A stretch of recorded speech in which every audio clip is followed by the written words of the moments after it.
এটা?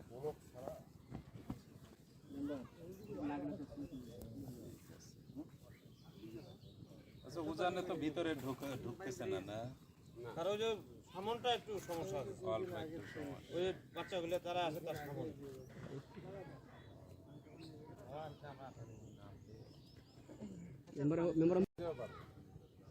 একটা করে যদি কমে 1.5 হাত পাবে।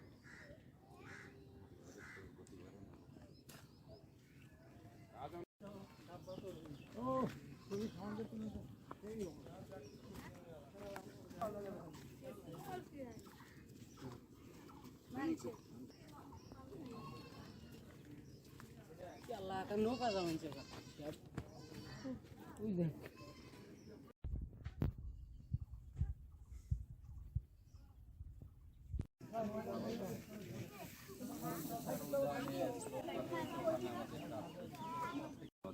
ওইটা বরাদ্দের বাইরে বকেয়া হিসাবে কিছু বস্তা সরবরাহ করে। আমরা ওই বস্তার চেষ্টা করতেছি, বস্তা এনে যে জায়গায় বেশি আগায় যাচ্ছে ওই জায়গায় বস্তা ফেলে ভাঙনের গতিকে কমায় দেওয়া, এই চেষ্টাটা করতেছি।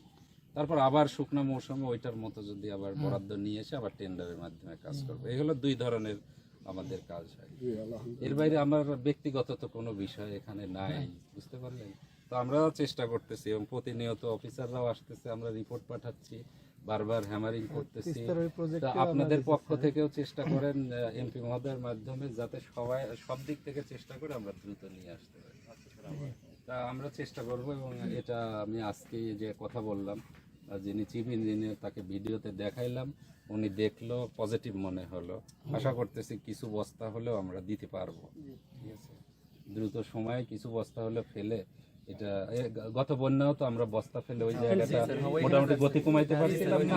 আমরা ওইটা চেষ্টা করতেছি যে আর যেন না আসে, তারপর শুকনা মৌসুমের বাজেটে না আবার টিকটক করে হবে। কখন আমার যখন বাজেটটা নিশ্চিত থাকবে, আমি বাজেটটা পেলাম, আমরা এখানকার চাহিদা দিয়েছিলাম, চাহিদা দেওয়ার পরে যে বাজেটটা পেয়েছি সেই বাজেটের আওতায় টেন্ডারের মাধ্যমে ওখানে কাজটা হচ্ছে। আচ্ছা আচ্ছা ঠিক আছে। আর যেটুকু হয়েছে ওটা কত মিটার? 190 190 মিটার টেন্ডারের মাধ্যমে কাজ চলমান, ওটা ভালো আছে, ওখানে কোনো সমস্যা নাই। এর বাইরে যে জায়গাটা আছে এই জায়গাটা আমরা তথ্য পাঠাচ্ছি ঊর্ধ্বতন কর্তৃপক্ষের কাছে।